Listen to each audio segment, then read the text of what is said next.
Good morning, and thank you for joining us for this year's commemoration of Veterans Day, jointly hosted by the National World War II Museum and the Mayor's Military Advisory Committee. I'm Stephen Watson, Museum President and CEO, and it's my great pleasure to welcome all of you tuning in from across the country. Every day, and especially Veterans Day, the museum honors the men and women who have served our nation and secured the freedoms we all enjoy today. A special thank you to all World War II veterans, home front workers, and Holocaust survivors watching today's program. It's always an honor to pay tribute to you and your service here at the museum. I'd also like to recognize all veterans of other eras and active duty military joining us today. Thank you for your service and commemorating this special day with us. Additionally, I want to thank our generous sponsors who've made today's programming possible, including People's Health, the Department of Defense, AARP Louisiana, Navy Federal Credit Union, and Dow Chemical. We greatly appreciate all of our sponsors for helping us celebrate this special day, both on site here at the museum and of course for our online audiences far and wide. To ensure that our visitor experience is as safe as possible, today's ceremony is being broadcast from the Karen H. Bechtel and William M. Osborne III Media Auditorium in our new Hall of Democracy. To all of those watching from home, I do hope you will come and visit us at the museum in New Orleans one day soon. Each November 11th, we join communities across the nation in expressing our gratitude to all service members throughout history who gave so much to protect our freedom. Today, as we remember the sacrifices made by our fellow Americans, I'm pleased to share with you an invocation from U.S. Air Force Reserve Chaplain, Major Torrey Garrison.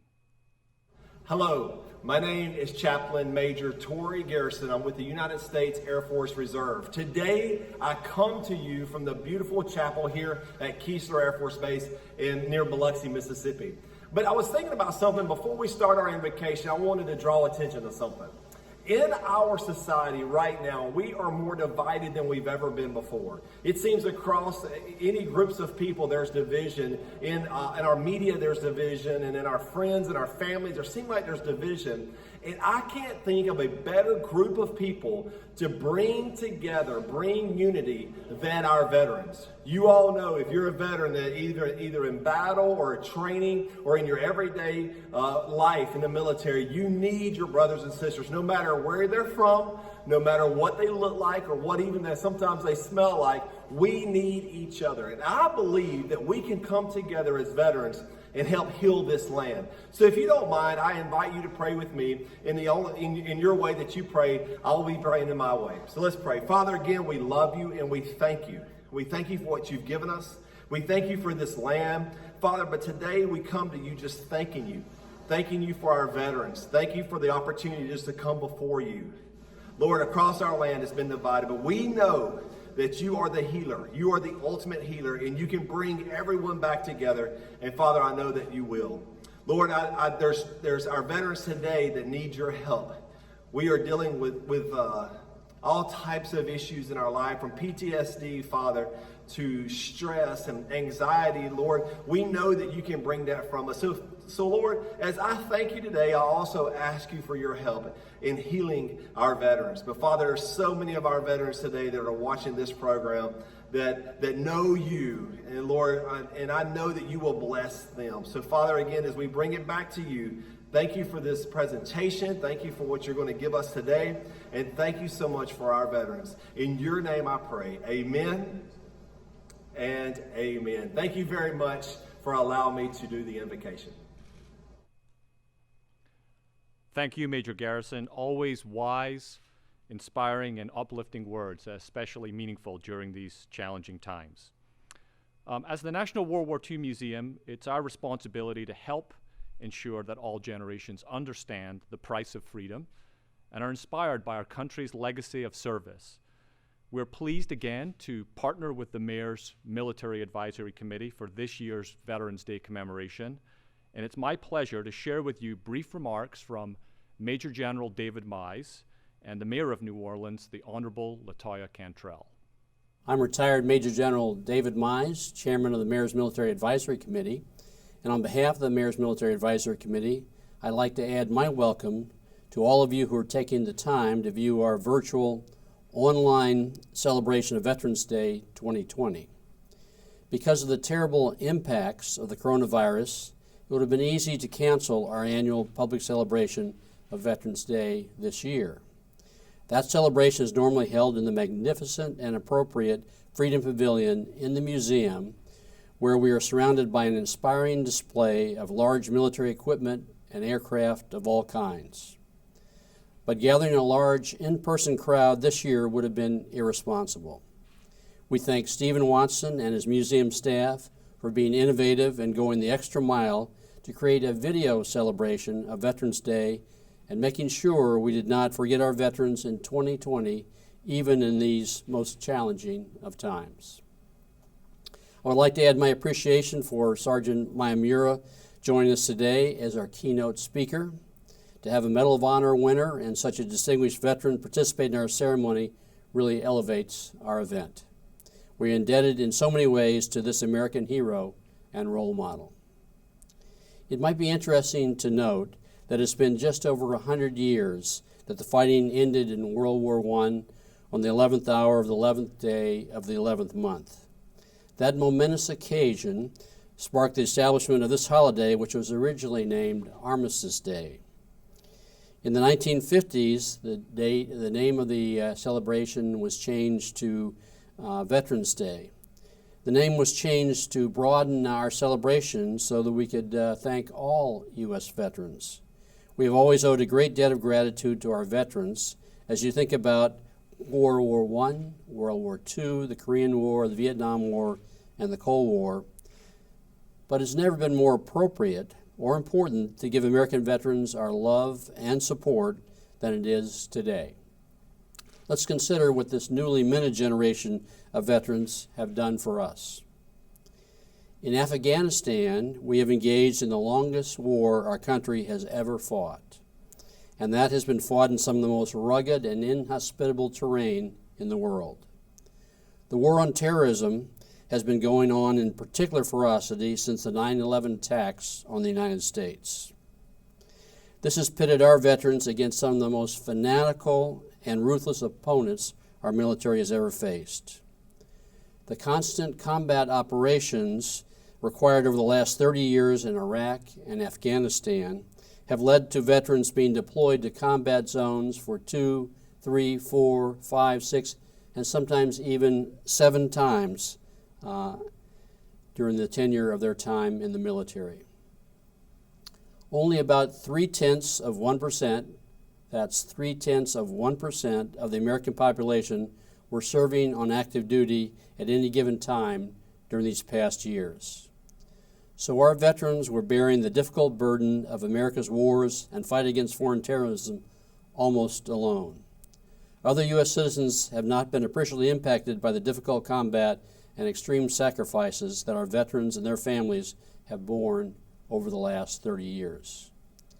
So for all the many reasons I just mentioned, it is truly appropriate that our city joins communities around the country in celebrating and saying thanks to our great military veterans. In our all-volunteer force, they stepped up when they knew it would be a very difficult challenge, even when they did not have to.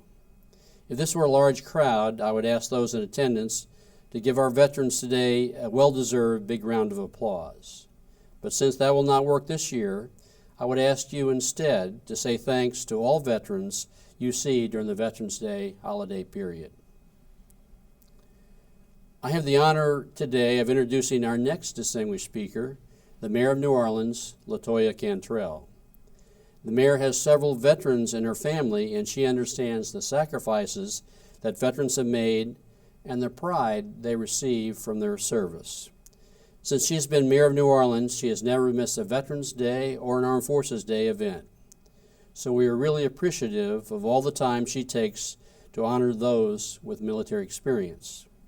This sends a great signal to the veterans and the military in our region about what a great partner she is. During the pandemic we are experiencing, the mayor has had to take on almost military wartime responsibilities. where decisions have near-term life or death consequences. She has admirably stepped up to that role and made the tough decisions that need to be made to keep coronavirus from overwhelming our community. We thank her for her leadership and her continuing support of our veterans. I turn the podium over to the Honorable Latoya Cantrell, Mayor of New Orleans. God bless America.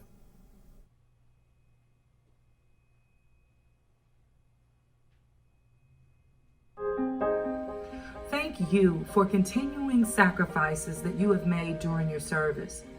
We have to ensure that the Veterans Administration is doing all that's possible to take care of our veterans during this crisis. Locally, we are just so grateful for our veteran population who are more than proactive in the community and civically engaged with our young people, especially around sporting activities. You make our city a better place to live, and I want you to understand your investments, they're real, and they're paying dividends in our families and in our community. We also want to thank the National World War II Museum for hosting the celebration again and with a virtual ceremony that is impactful and safe. Thank you so much.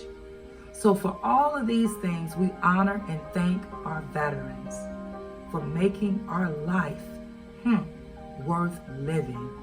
We can live because of your sacrifice. You are a big part of what makes our country so special. And we so appreciate all of your tireless sacrifices and contributions. We also understand that when you serve, you bring your entire family right along with you. So love you from my heart to yours and to your family. God bless you, and God bless the United States of America. Thank you, Mayor Cantrell and General Mize, for your steadfast support of the National World War II Museum, and most importantly, for the great work you continue to do on behalf of our city's veterans. Hopefully, we will be back together in the U.S. Freedom Pavilion, the Boeing Center, in the not-too-distant future. As many of you know that have visited the National World War II Museum, we take great pride in telling the history of the war through the first-hand personal accounts of those who lived it. As we reflect on these individual acts of service and sacrifice, I'm really honored to introduce today's keynote address from Medal of Honor recipient Hiroshi Miyamura. Growing up as the son of a coal miner in New Mexico, Miyamura felt a strong desire to serve, despite the discrimination he faced as a Japanese American following the Pearl Harbor attack. He joined the Army near the end of the war, serving briefly with the famed 442nd Infantry Regiment, but he did not reach Europe until the war was over. Once back home in New Mexico, he re-enlisted in the Army Reserves and was recalled for active duty in the Korean War. In April 1951, while serving as a squad leader of a machine gun crew in North Korea, Miyamura's position was overrun by the Chinese. He quickly jumped into action, engaging in hand-to-hand combat with the enemy, administering first aid to his wounded squad, and ensuring his crew's escape while he continued fighting alone. Miyamura was captured and held for 23 months in a North Korean POW camp.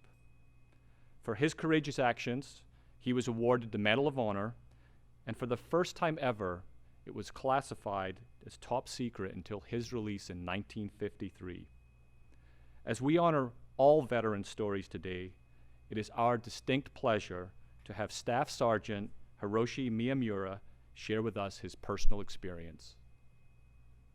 I'm so honored to be asked to say a few words to you all this Veterans Day, because Veterans Day is so important to me. It recognizes all the young men and women that served in our armed forces, defending our country against any aggression during peace or war.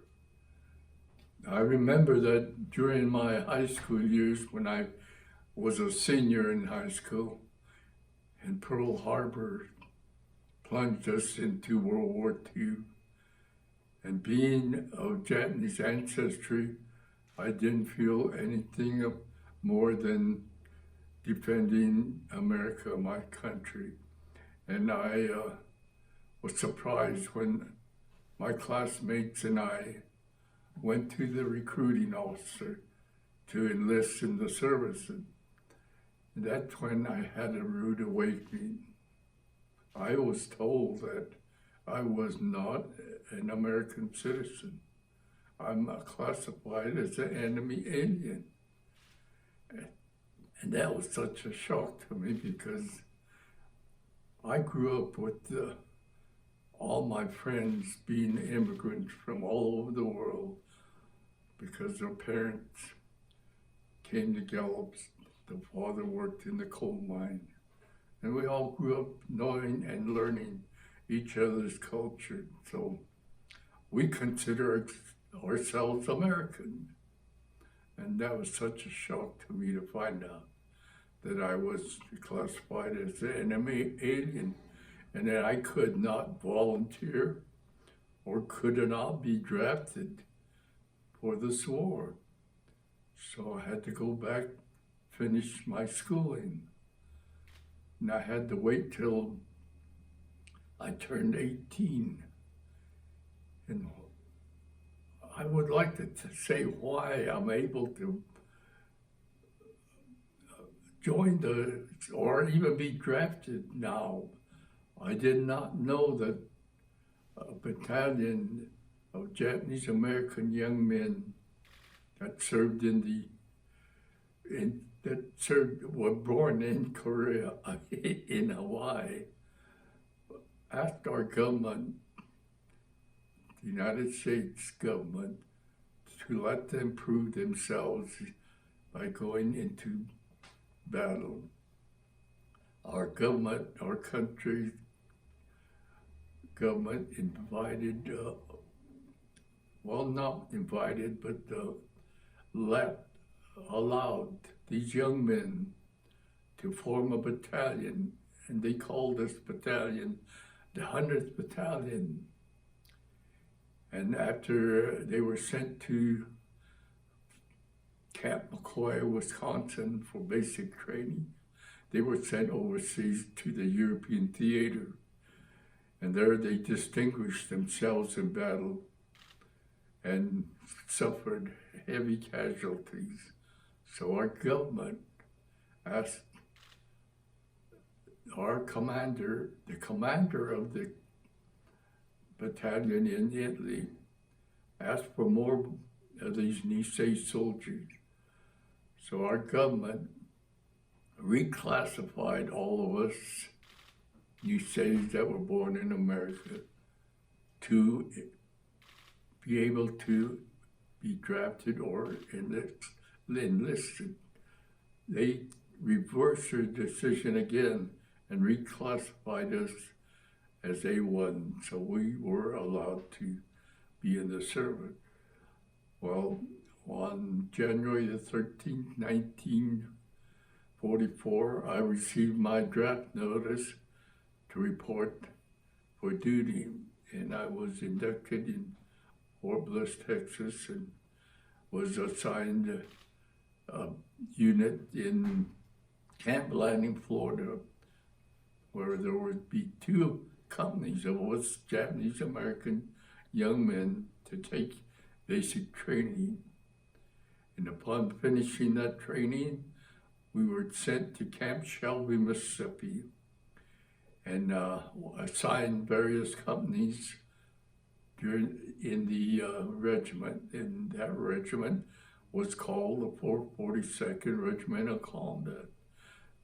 This was all new to me. I did not know that they had formed this regiment or that I was to be a member of it. But anyway, when we received our notice to report to various companies of the regiment, 442nd Regiment, I was assigned to Company A, and we were told that we would immediately get ready to leave Camp Shelby.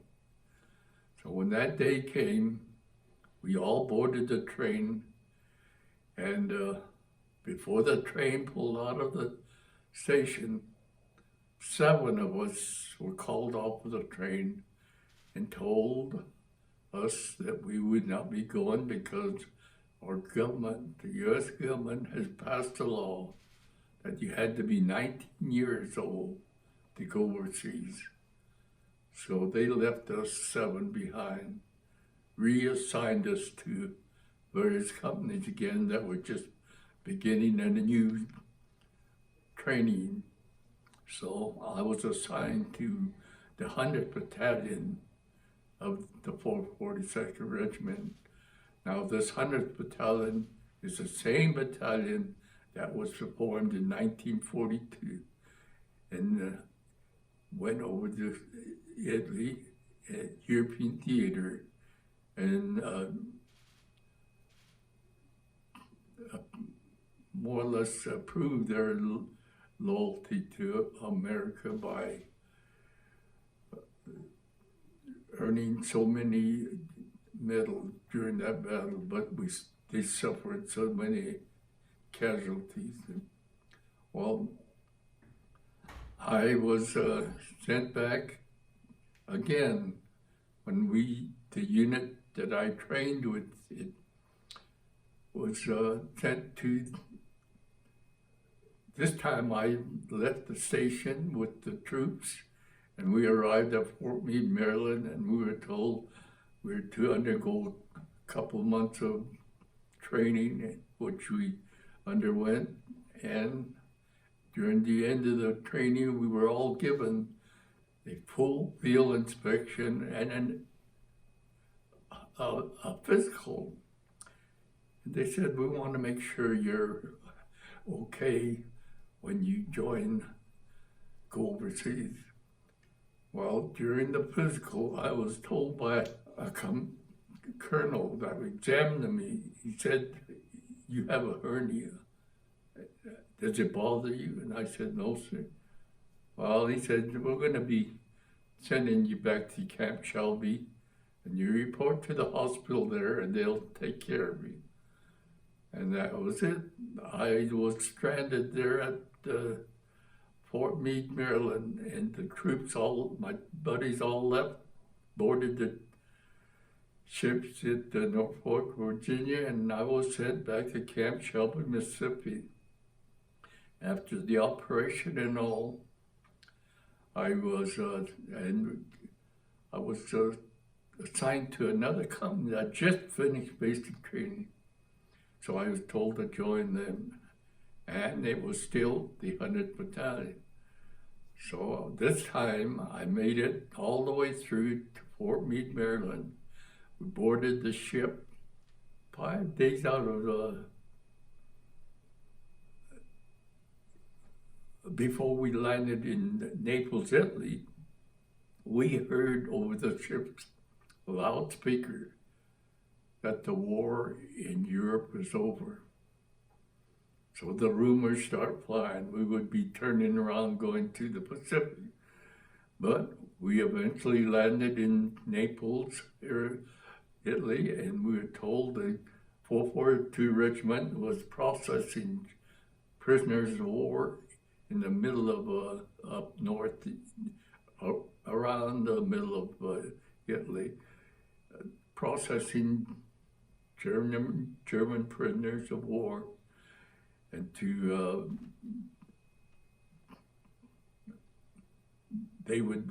we would join them there. After I served occupation duty in Italy, we were told to board the ship, and we were to accompany the regimental colors back to the stateside. So when that day came, June 20th, I believe it was around June 20th, 1946, we boarded the ship, and after so many days at sea, we finally pulled into the New York Harbor. And we were told to march in review for President Truman. And we had to get our gear in top shape. So we did that. When we got to Washington, D.C., we were to march in review for the President Truman. We eventually were discharged there at Fort Meade, Maryland. But at the end of the line for the getting our discharge papers, we were asked if we would like to join the Army Reserve. So many of us joined the Army Reserve. And we went back home. I decided to go to school for a while and get married in the meantime. 1949 comes by, and an officer came up to me and asked if I would like to re-enlist for the Korean War that had just broken out in June 20th, 1950.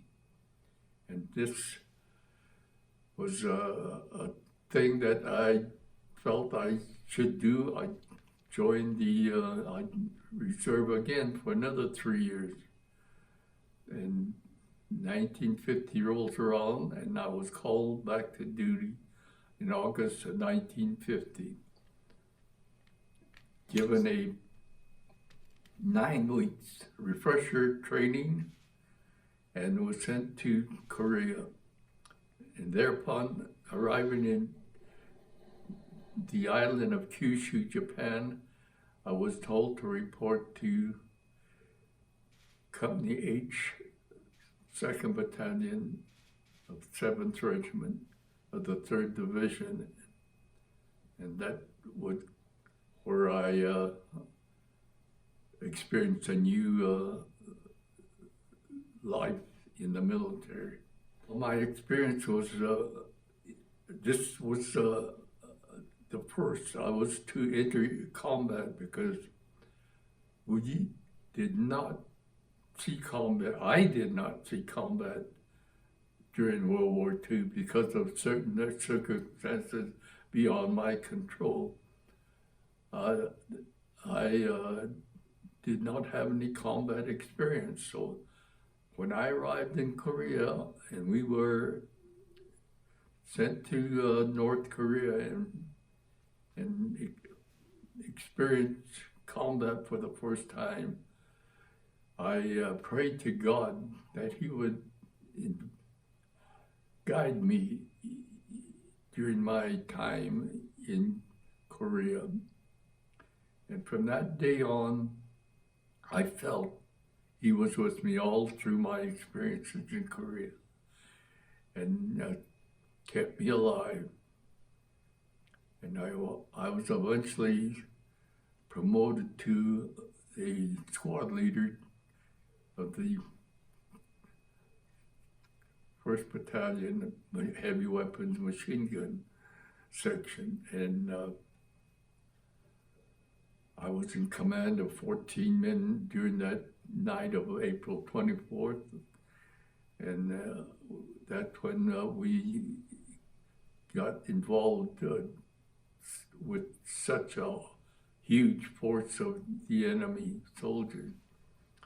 After fighting so many hours, or time was, I just lost track of time, but eventually, being a squad leader, I decided, because I was not told that we had to hold this position at any cost. And that's when I decided to send my men back to the rear company area. And I stayed and covered their withdrawal until our own motor sections started dropping white phosphorus bombs on my position.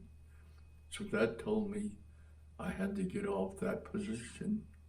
And I started making my way down the hill. And I ran into the enemy. That's when I got wounded. And finally, I got down to the road that I knew was down there that led to the company. But I did not know that they had strung concertina wire across the road. And all my thought at that time was trying to attract attention to one of our tanks that just started his engine. So I was waving at him, and I ran right into that wire, and I just got cut up all over. And I dropped to my knees, and when I did, the tank, I just decided he pulled off, and I no longer heard his motor running, so I just dropped to my knees, crawled under the wire, and ran about 50 yards or so, and I just passed out. And I laid there until I heard some troops going by my position. I didn't know whether they were our troops or the enemy. So I just laid there. And when that troop movement all stopped, I thought I was safe. So I opened my eyes, but at that same instant, I heard a voice in English tell me to get up, you're my prisoner, and to follow me. That's how I became a prisoner of the Korean Army, North Korean Army. But it's that experience I had being a prisoner of war. Never dreamt in my life I would become a prisoner of war. But it was such a experience that one could never forget. We were not given any food. We were not given any medical attention. And yet we had to walk approximately 200 miles or more to our, what was our POW camp. And during those 28 months, I learned so much about myself, as well as about my staying alive and what I learned by staying alive. The main thing I learned is you don't give up, because once you give up, regardless of what it is, whether it means you live or not, if you want it bad enough, you don't give up. So I learned that. I also learned that you have to have friends. If you don't have friends, they can't help you, or you won't be able to help them. And you learn so much from your friends that you're imprisoned with. And then I learned that events will happen in your life that you will not understand or know why it happened, or this event happened. And I learned that we all will be going through that.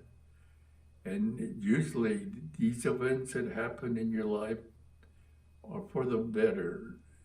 And it was meant to happen that way. But the events that you have no control over, you don't need to worry about those events because you have no control over them. And I want to thank you, each and every one of you, for allowing me to talk to you today. Thank you, Sergeant Miyamura. What a privilege it is for us to have you with us today on this special day to hear your story. And I say to you, thank you for your leadership, for your distinguished service, and really for continuing to inspire us all through your story of perseverance and sacrifice. We look forward to welcoming you to New Orleans and the museum, hopefully in the not too distant future. As we began this historic year, marking the 75th anniversary of the end of World War II, we knew that today's Veterans Day commemoration would be a fitting time to show our respect and appreciation for all those who gave so much to protect our freedom.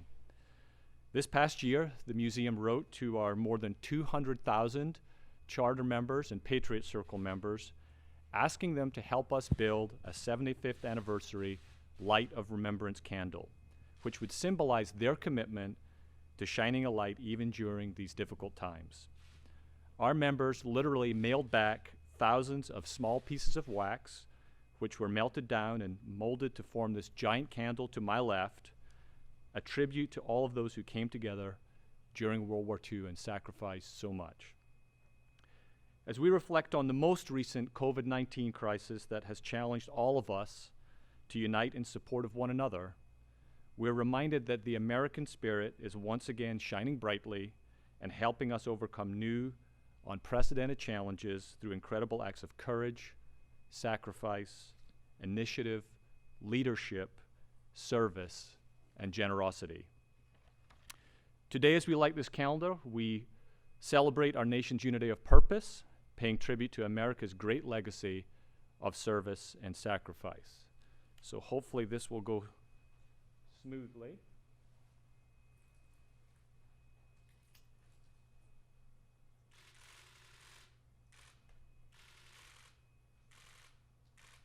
All right. And I just want to take this opportunity to thank all of our generous members who have supported the museum and its mission, especially during these challenging times.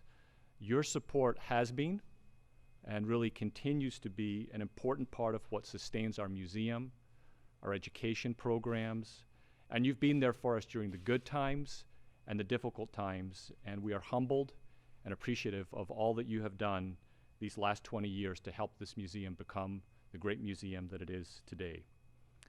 Once again, I also want to express my gratitude to our sponsors at People's Health, the Department of Defense, AARP Louisiana, Navy Federal Credit Union, and Dow Chemical, along with all of you who have joined us virtually for this special commemorative event.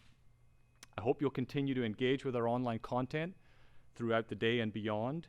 At 3 o'clock today, Central Time, People's Health is generously supporting a free Victory Bells virtual concert that you won't want to miss. Tomorrow evening at 6 p.m., we'll host a live webinar with author David Davis on his new book, Wheels of Courage, How Paralyzed Veterans from World War II Invented Wheelchair Sports, Fought for Disability Rights, and Inspired a Nation, not to be missed. And to kickstart the weekend, our Victory Six Swing Band and our Victory Bells will host a special live from your living room concert on Friday evening at 7 p.m. So be sure to visit our website to get more details on these online events and more. But a final thank you to all of our veterans. We appreciate your sacrifices in defending our freedom and liberty that we all enjoy today. And to close out our program, I am pleased to turn it over to the museum's very own Victory Bells for a salute to service. Thank you. The National World War II Museum proudly salutes the 5 branches of the United States Armed Forces. Please stand or cheer when we sing your service song. The United States Army. In World War I, 4,057,101 soldiers served valiantly on the field of battle. To all the men and women of the Army throughout our history, our salute. First to fight for the right and to build the nation's might, and the Army goes rolling along. Proud of all we have done, fighting till the battle's won, and the Army goes rolling along. Then it's hi, hi, hey, the Army's on its way. Count off the cadence out and strong. 2, 3, 4, hop, 2, 3, 4, wherever we go, you will always know that the Army goes rolling along. The United States Navy. During World War II, 4,183,466 men and women answered the call to protect our country. To every member of the Navy on every battlefront, our salute. Anchors away, my boys, anchors away. Farewell to college joys, we sail at break of day.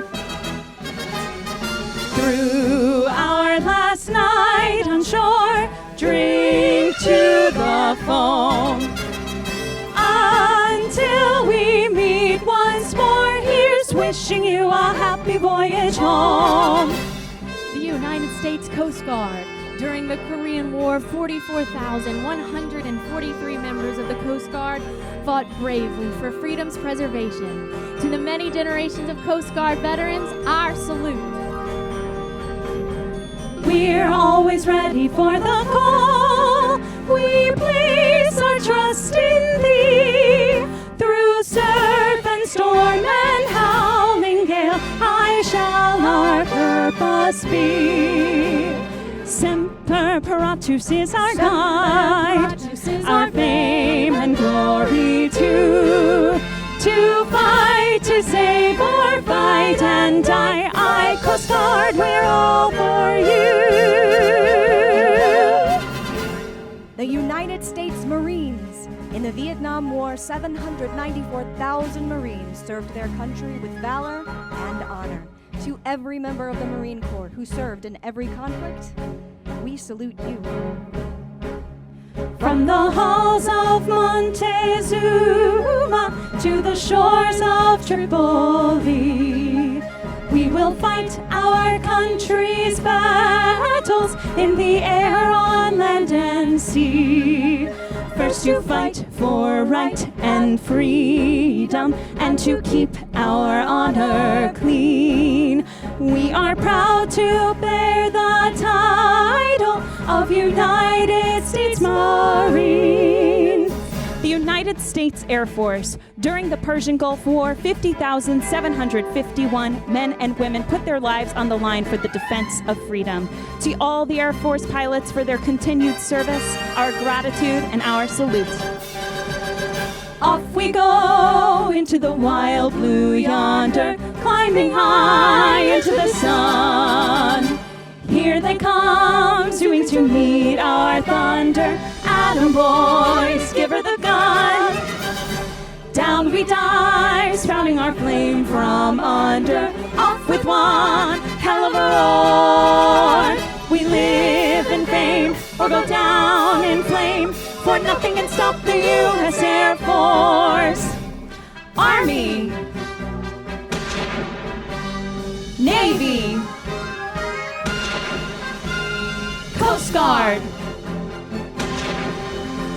Marines, Air Force. This is America.